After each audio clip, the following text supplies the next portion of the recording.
اعوذ باللہ من الشیطان الرجیم۔ پناہ مانگتا ہوں میں اللہ کی شیطان مردود سے۔ بسم اللہ الرحمن الرحیم۔ السلام علیکم ورحمۃ اللہ وبرکاتہ۔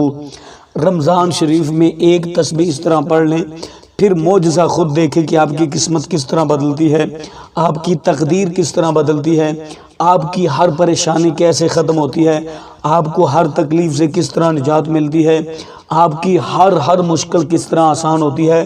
اس عمل کے بہت زیادہ فائدے ہیں، لیکن ان میں چند ایک فائدے میں نے آپ کے گوش گزار کر دیے، پھر آپ خود دیکھیں گے کہ کس طرح غربت سے نجات ملتی ہے، کس طرح رشتہ دار، عزیز و اقارب، اپنے بیگانے آپ سے محبت کرتے ہیں، کس طرح آپ کی دلی مرادیں پوری ہوتی ہیں، کس طرح آپ کی دعائیں قبول ہوتی ہیں، کس طرح آپ کی خواہشات پوری ہوتی ہے۔ اس کے بہت زیادہ فائدے ہیں۔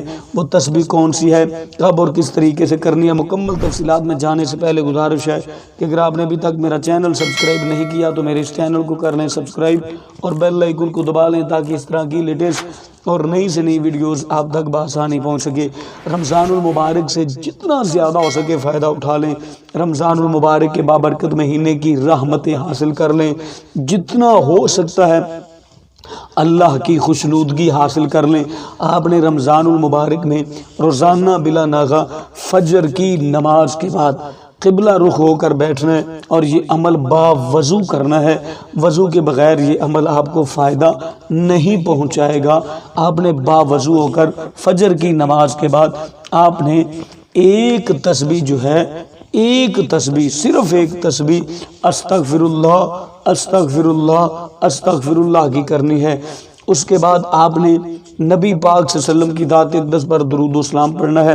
یہ عمل شروع کرنے سے پہلے اور عمل ختم کرنے کے بعد آپ نے نبی پاک صلی اللہ علیہ وسلم کی ذات اقدس پر کثرت کے ساتھ درود پاک پڑھنا ہے۔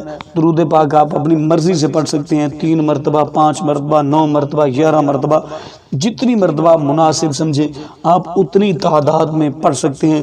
تو انشاءاللہ عز و جل پھر آپ اپنی آنکھوں سے خود معجزہ دیکھیں گے کہ کس طرح تقدیر بدلتی ہے، کس طرح قسمت بدلتی ہے۔ تو اس ویڈیو کو آپ نے زیادہ سے زیادہ شیئر کرنا ہے۔ مجھے امید ہے کہ آج کی میری ویڈیو آپ کو اچھی لگی ہوگی۔ اپنا اپنی فیملی کا بہت سارا خیال رکھیے گا۔ اللہ